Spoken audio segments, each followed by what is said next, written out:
welcome back. And if you're new to my channel, howdy, I'm glad you made it. In today's video, I will guide you through how to read both a peyote picture chart as well as a written peyote pattern so you can follow along with me. We will then stitch Sweet Geometry, which is a beaded bookmark inspired by the rich colors of strawberries dipped in chocolate. I will also show you how to tie off and to add new thread if you need it. And if you prefer jewelry, this design as easily transforms into a bracelet as well. So meet me back in just a moment and we will get started.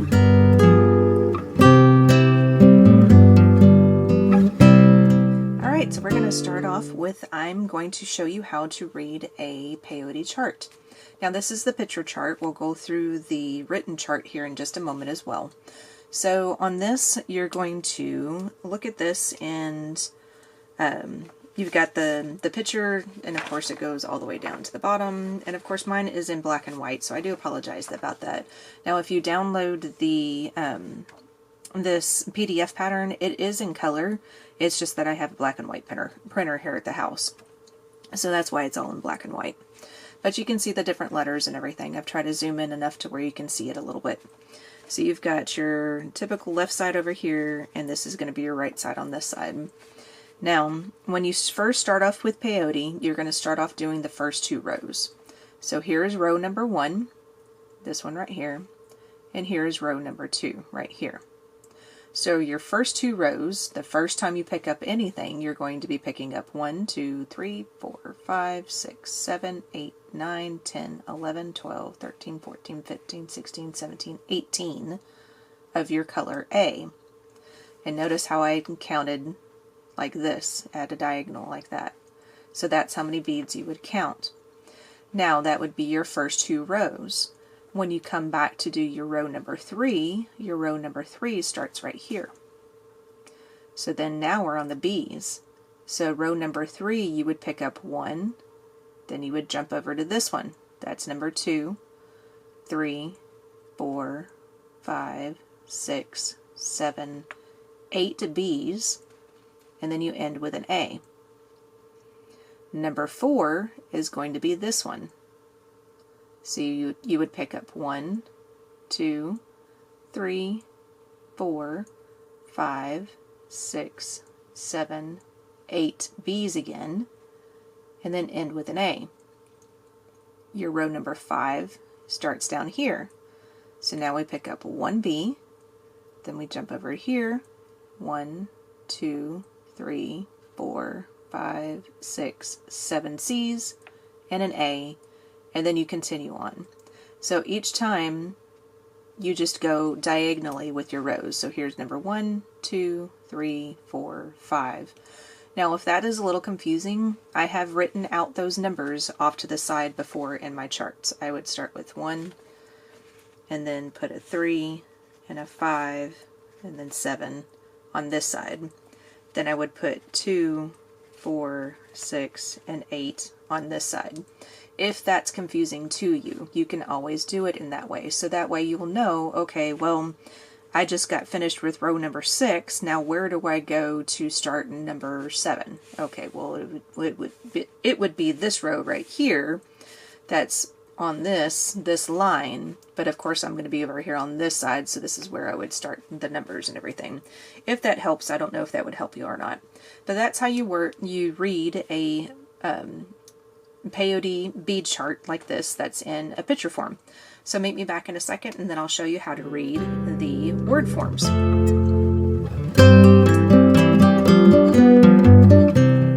So this is how you read the word chart. Now you can see a couple of different lines off to the left here. That's just me marking off, okay, I've already done those rows because I've already worked a lot of the bookmark already.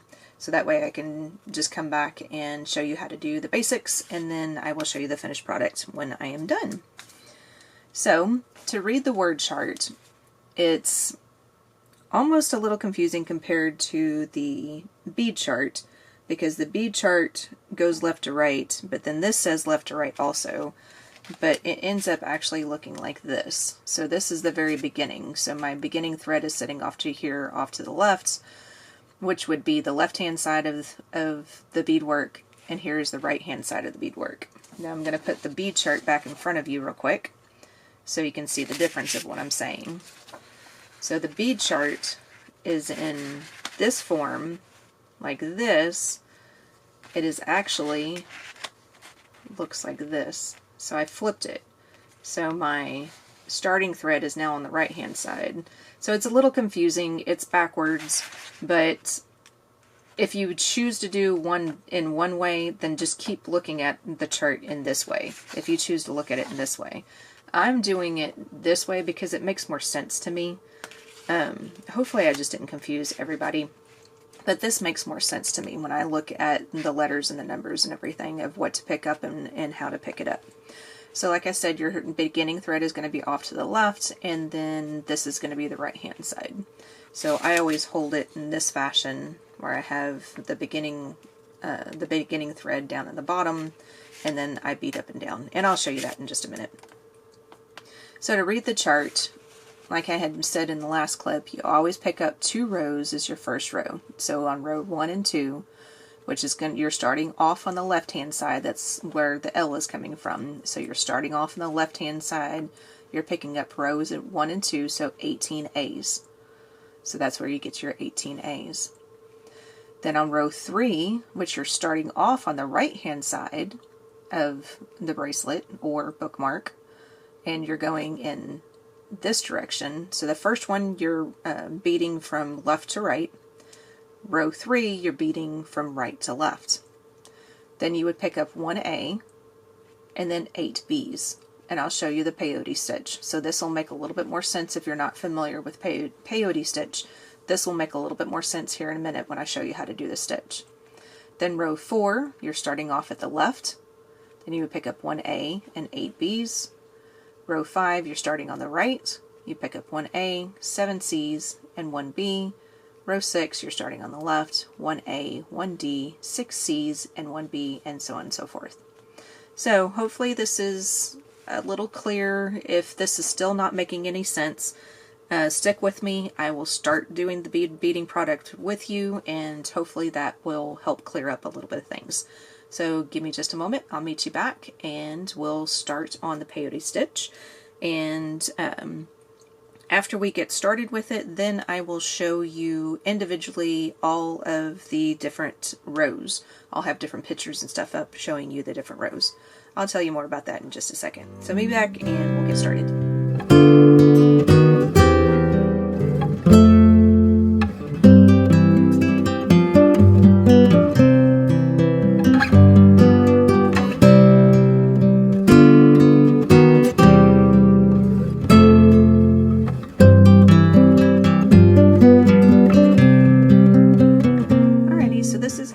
Set out my Delica beads. I use this little handy dandy tray that I got out of one of my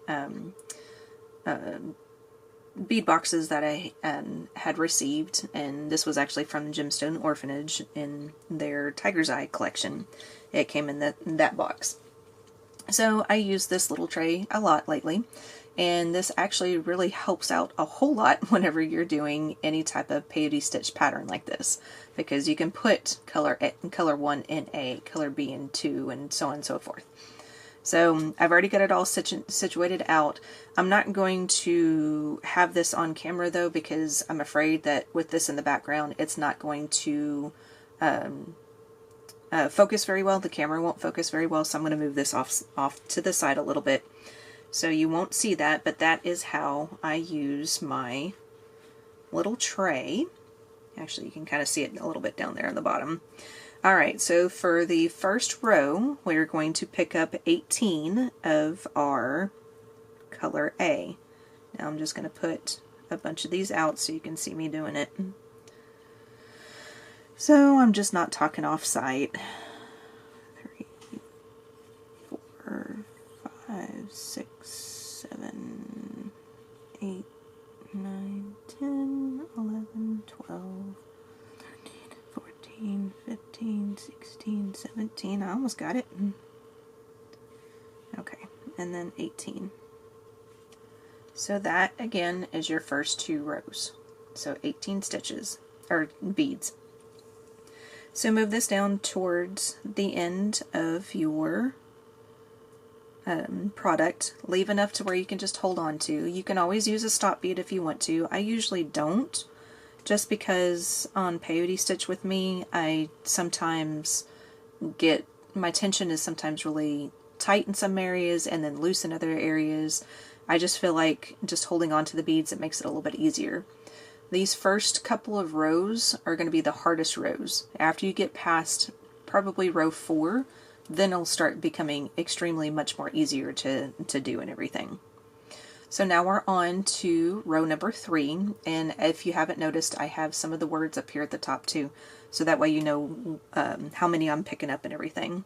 So row number 3, we're going to start off with an A. On every single row, you're always going to start off with an A and end with a B. Doesn't matter which row that you're doing, you're always going to start off with an A and then end with a B. I believe at the very, very end, when you do the last 2 rows again, is the only time that's going to be different.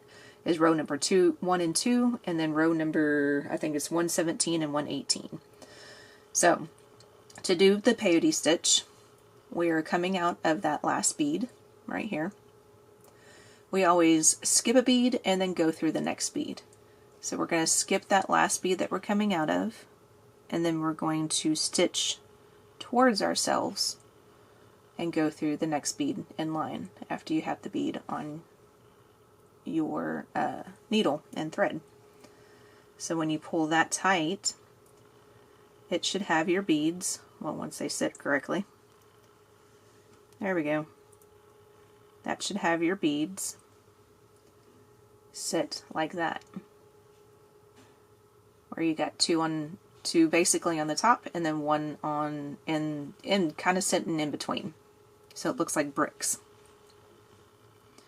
So now your second, let's see, how many do I do now? Now we pick up 8 B's. B as in boy. So we're going to pick up the next bead. We're coming out of this bead right here, that single one. That's the next one that we're going to skip. And then we go into the bead after that. So you're always skipping a bead, and then you go into the next one. And like I said, this is always the hardest couple of rows. The first 2 or 3 rows are always the hardest, and making sure that you're not twisting everything and things look right. And see how it's kind of twisting a little bit? That will work itself out in the end. So don't worry too much if you're if your product is twisting. But we're going to pick up some more 8s, or more B's, sorry. More B as in boy. Sometimes the letters in the alphabet sound similar to each other.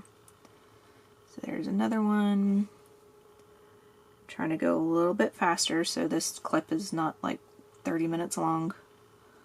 Pick up another bead, skip one, go through the next,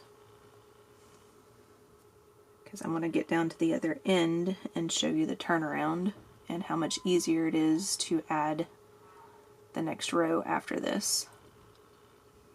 So pick up a bead, skip one, go through the next. And I hope this is in focus the whole time. I'm having to get kind of close to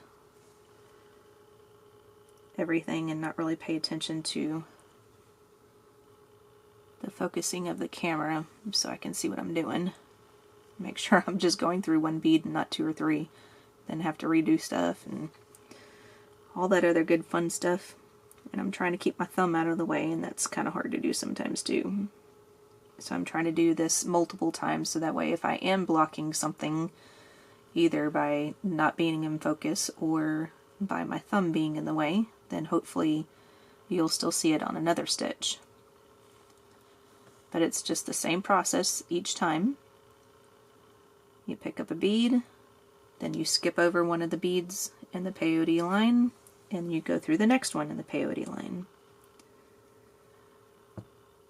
And then I've got this one and one more to add, and then we'll be at the end of this row number 3.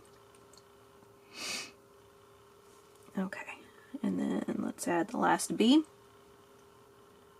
So then that is 8 of our B's. Alrighty.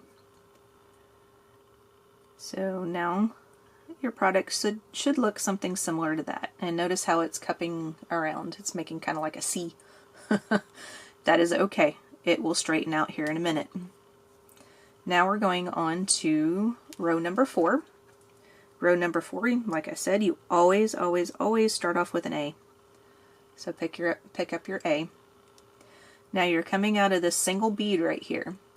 Now from now on, all you have to do is go through the bead that is sticking out on the right hand side, which is going to be the last B bead that we just added.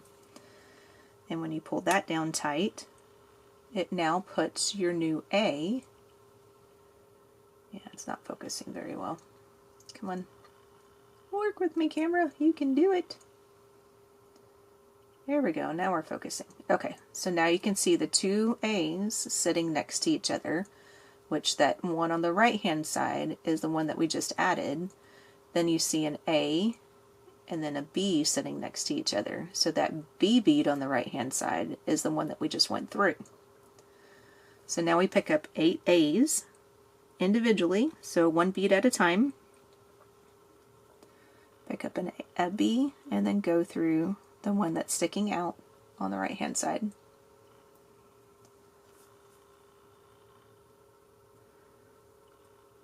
And then pick up a B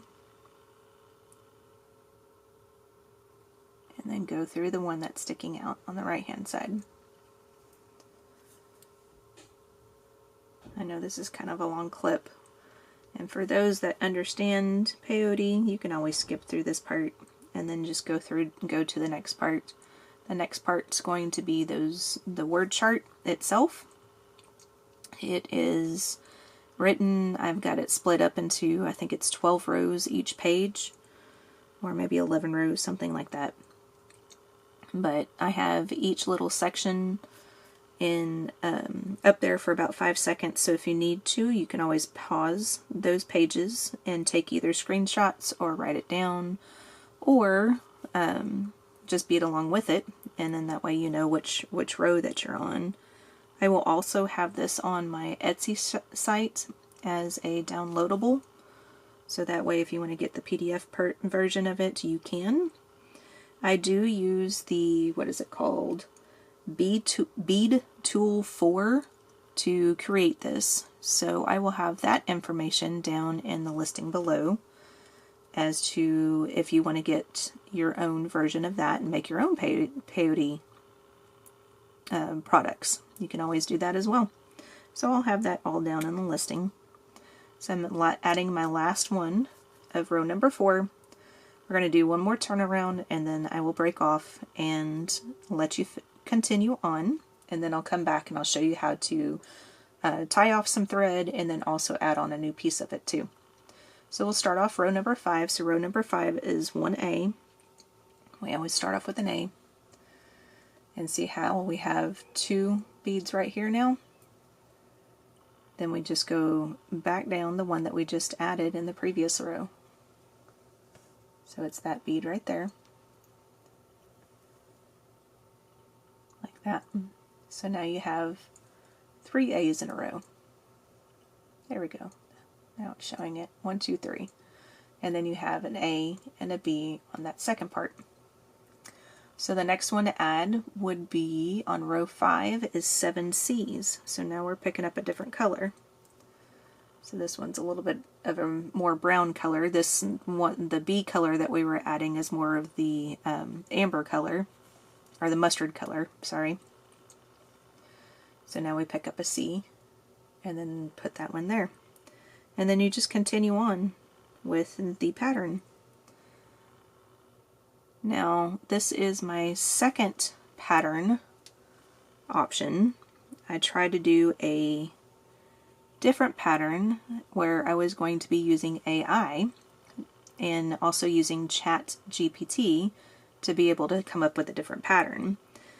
And I have been waiting now for about maybe 6 days, somewhere around in there, when I asked ChatGPT to help me out with that, and it still has not produced the pattern. It says that it's still waiting. it's still working on it. It'll be done shortly. So if it ever does get done, I'll probably come back and just do an extra little tutorial with these same beads and everything, so that way you'll have another option as far as the peyote stitch is concerned. So we'll just continue on, and then with this one, and if that one ever gets done, then I'll come back and do a second video on that. I was kind of hoping it would be done by now, but it is not. Of course, it is a computer. It is not a human, so it does not realize that time constraints are a thing. So unless you tell it, and I did tell it, but I asked it to be done tomorrow, and goofball me, you're talking to a computer, so tomorrow to a computer is, you know, how much time? Who knows? So you always end up with your B. So here's another B bead, and then you go through that last one. So now we've completed the first 5 rows of our little bookmark slash bracelet. So, like I had said in the beginning, this can be easily changed into a bracelet. Now here is the portion that I've already beaded out and everything, so this is what it's going to look like, or something similar to that. Now of course you can always do your own thing. If you don't want to follow these exact colors, if you want to switch up the colors, if you want to use completely different colors and not use the same colors as these, that's perfectly fine as well. It's just a simple little geometric pattern, because mainly because I can't draw that very well, so I can do geometric patterns no problem. So I was just trying to do something that was easy for me to use on the Bead Tool 4 program that I had downloaded. So that's what it's going to look like. And then all you would have to do to make this into a bracelet, this is going to be around 4 inches long, so you can always make it a little bit longer if you want to, or if you wanted to, you can always just attach some jump rings down here at the end. You can put some 8/0s down here at the end if you wanted to, and then attach some jump rings there, and then make it longer and have like a lobster clasp or something like that, but just convert it into a bracelet. It's pretty easy to do. So that is going to be the bracelet and or bookmark. So the next couple of pages are going to be the word charts for rows 1 through 118. And then I will come back and I will show you how to tie off your thread once you get down to the end. That's why this is not complete yet, because I wanted to show you how to do that. And then come back and actually show you how you can add on your next new thread as well, so if you're not familiar with that. So I'll meet you back in a few minutes.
To show you how to tie off your thread.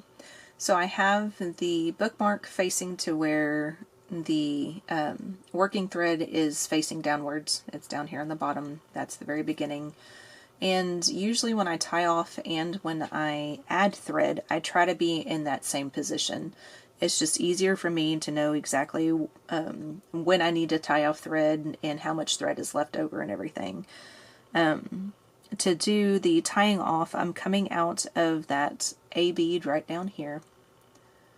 Okay, is it focusing? Yep, I'm coming out of that last A bead here. what I'm going to do is I'm going to go to the next one in line. So I'm going left 1AB bead, and then I'm going to go up through there. And all I'm going to do is move up in a diagonal way through the next bead in line, so diagonally up to the next one on the left, right there. And I'm going to do that one more time. Diagonal up one to the left. And then now I'm going to change my thread path. So now I'm coming out of this one right here, and I'm going to move directly to the bead to the right of it, and then go from the bottom to the top through that bead. So I'm changing my thread path.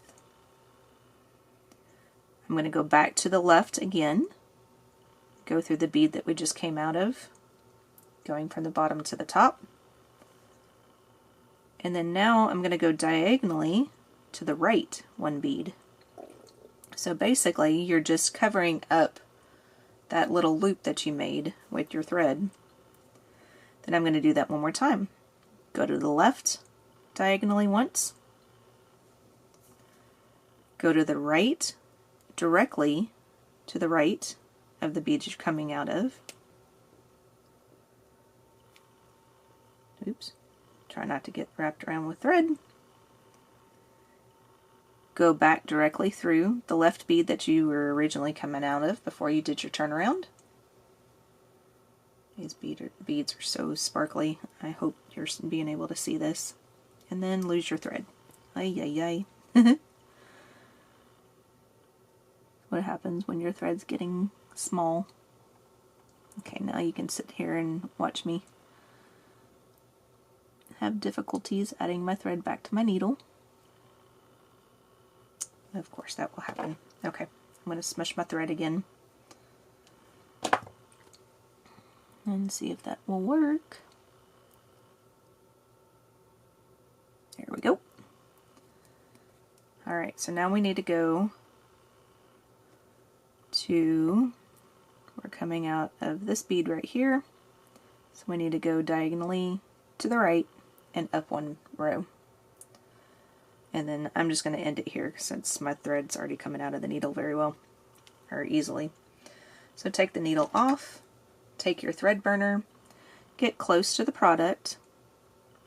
And the good thing about using the dragon thread is that it will create a little small ball of thread when you burn it down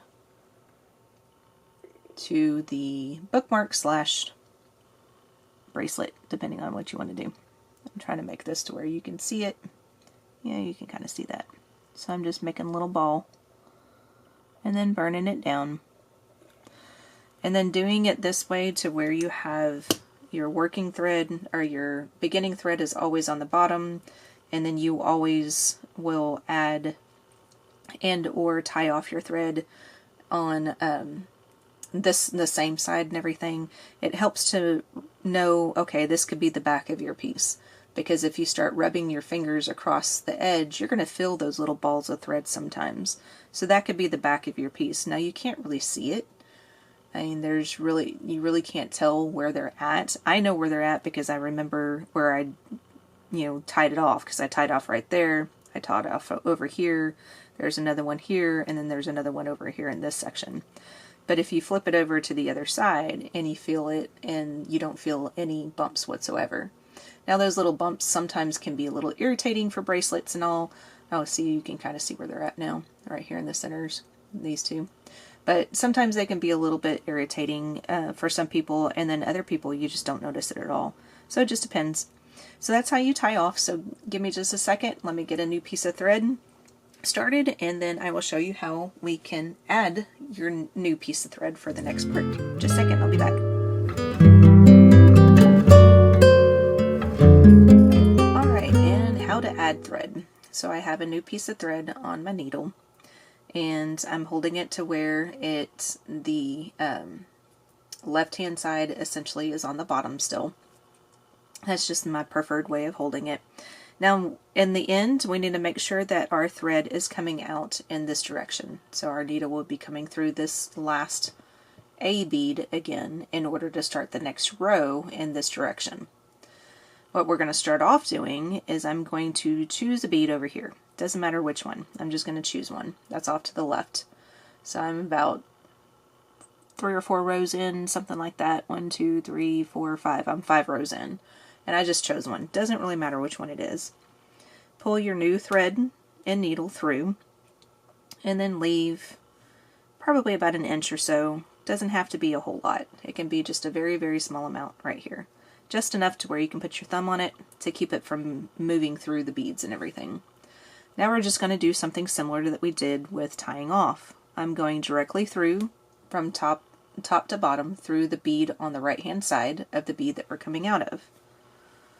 And then I'm going to pull that down, go directly back through to the left to the original bead, and then I go up diagonally to the right 1 row,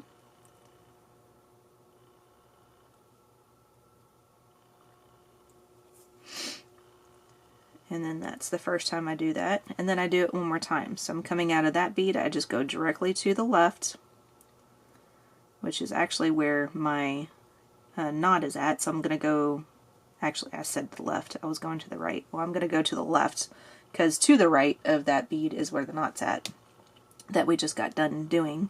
So I'm going to go to the left, go down 1, go back through the bead on the right, as my dad would say, my other left whenever I mess that up, and then go back diagonal to the left, and then go through that bead, and then now you're pretty much tied on, and you're set and ready to start your next, or get down here to start your next row.